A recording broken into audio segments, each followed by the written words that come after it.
He was the first black chairman of the Joint Chiefs, leading the charge in Desert Storm. Our strategy to go after this army is very, very simple. First, we're going to cut it off, and then we're going to kill it. Colin Powell, who started as an infantryman during 2 tours in Vietnam, instantly became a household name. Later as America's first black Secretary of State.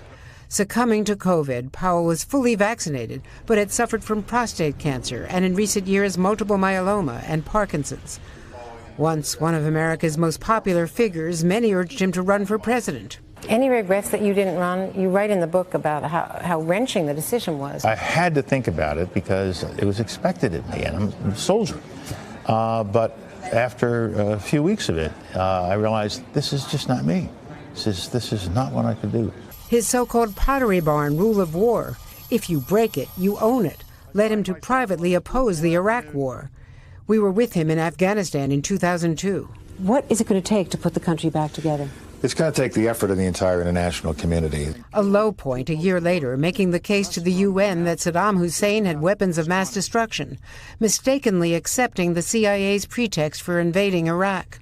No weapons were ever found, an episode he said he deeply regretted. In 2008, Powell broke from the Republican Party, endorsing Barack Obama and strongly criticizing Donald Trump's challenge to Obama's birthright. The correct answer is he is not a Muslim. He's a Christian. He's always been a Christian. But the really right answer is, what if he is? Is there something wrong with being a Muslim in this country? The answer is no. That's not America. Tributes tonight from around the world, including President Biden. He's not only a dear friend and a patriot, one of our great military leaders and a man of overwhelming decency.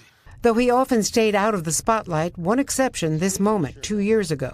When I walked up to him, I said, "You're General Colin Powell," and he said, "Yes, I am." I knew he was one of me.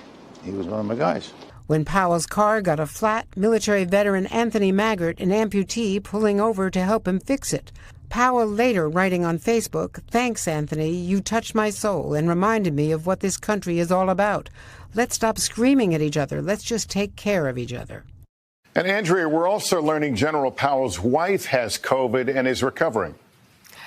Right, Lester. Alma Powell is recovering nicely at home. Meanwhile, General Powell is rightly being celebrated for his historic military and foreign policy achievements, but his legacy is also his center at City College of New York, which educates so many immigrant and first-generation children like him, and his appeals to heal our racial and political divides.